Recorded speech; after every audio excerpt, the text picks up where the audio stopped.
ఒసేయ్ జానకి, ఏంటి దూరం నుంచి వాగుతున్నావు? అంత ధైర్యం ఉంటే దగ్గరకు వచ్చి మాట్లాడు. ఏంటి ధైర్యం గురించి నన్నే ప్రశ్నిస్తున్నావా? ధైర్యానికి మారు పేరే ఈ రాంబాబు అంటే. వాళ్లతో చేరి కుట్ర పన్నినందుకు నీకు కూడా వాళ్లతో 6 నెలలు జైలు శిక్ష తప్పదు. నువ్వు జైలు శిక్ష అనుభవించేటప్పుడు సేమ్ టైంలో సేమ్ పని మనిషితో కాపురం చేసి నేను పండంటి బిడ్డను కని సేమ్ జైలుకి తీసుకొచ్చి నీకే చూపిస్తాను. అబ్బా, అంత సీనుందా? అంత సీన్ ఏం కర్మే, ఫుల్ సినిమా ఉంది. ఏంటి వంగుతున్నావు? కాళ్ళ మీద పడదామనా? నువ్వు నా కాళ్ళ మీద పడి బతిమాలినా సరే జీవితంలో నీకు తల్లయ్యే యోగం లేదు. జీవితాంతం గొడ్రాల్లాగా కొయ్యో మొర్రో అంటూ ఏడుస్తూ బతకాల్సిందే.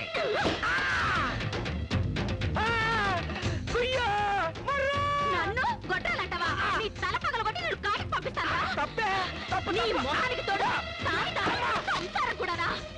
తప్పు. This is too much.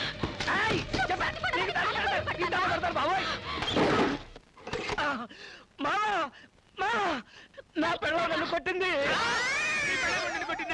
మామూలు కొట్టుడు కాదు మామా, టెండూల్కర్ కొడతాడే ఆ టైపులో పిచ్చి కొట్టుడు కొట్టింది. పెడతారు. నువ్వు బయటకు వెళ్ళొద్దు, వాళ్ళు నిన్ను కూడా కొట్టేస్తారా? వాళ్ళు ఏదో పెద్ద ప్లాన్ లో ఉన్నారా బాబు? ఏంటో భయపెడతారు? బావా, భయపెట్టడం కాదురా బావా, ఇలాంటప్పుడే మనం బాగా థింక్ చేయాల్సింది.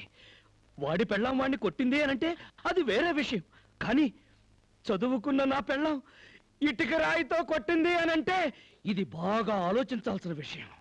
వీళ్ళ వెనకేదో పెద్ద గ్యాంగ్ పనిచేస్తుంది. గ్యాంగా? అవును మావా. అయితే మనం ఎప్పుడు బయటకు వెళ్ళినా గుంపుగా వెళ్ళి మళ్ళీ గుంపుగా లోపలికి రావాలి. ఆఖరి తిరిగైనా సరే. చూసావా చూసావా, వాళ్ళు ముగ్గురు ఇంటిని రౌండ్ చేసి మరీ కొడుతున్నారు బావా. అయితే ఆఖరికి తిరిగైనా సరే మనం బయటకు వెళ్ళకూడదు, అన్ని ఇక్కడే. కూర్చో. దాని సంగతి నీకు తెలియదురా, కత్తి తీసుకొని పొడి చేస్తుంది.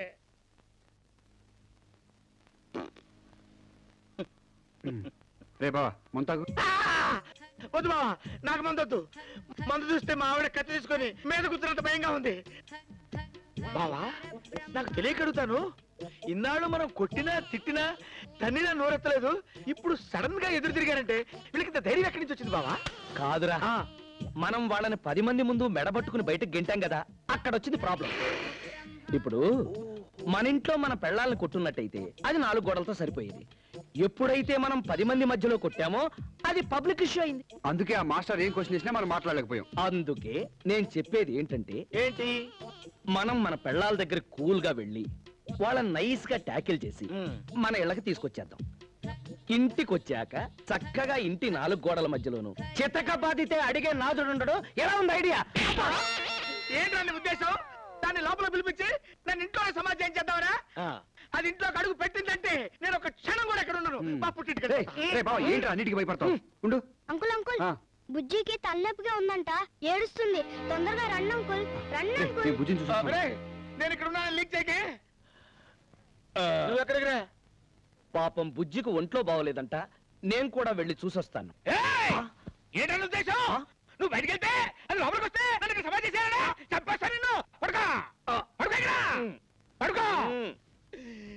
నువ్వు పడుకోయ్యా, అది లోపలికి వస్తే నన్ను చంపేస్తుంది బాబా. నువ్వు పడుకో నాయనా.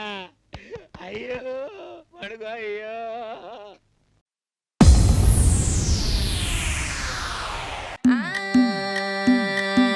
మల్లిగాడి ఇంటికాడ మల్లె పూలు కోసుకుంటే, చందుగాడి సందుకాడ సందమామ చూసుకుంటే, సుప్పుగాడి తిప్పకాడ సన్న జాజులేరుకుంటే, పోటుగాడి తోటకాడ సన్ను గ్లాసులెట్టుకుంటే, జాకిరేవు గట్టుకాడ కొత్త సబ్బు రుద్దుకుంటే, సింగపూరు సెంటు తీసి కస్సు కస్సు కొట్టుకుంటే, ముచ్చెమున్న ముక్కు పుడక ముక్కు మీద పెట్టుకుంటే, రోడ్డు గోల్డ్ గాజులేసి చేతులేమో గల్లుమంటే, చీర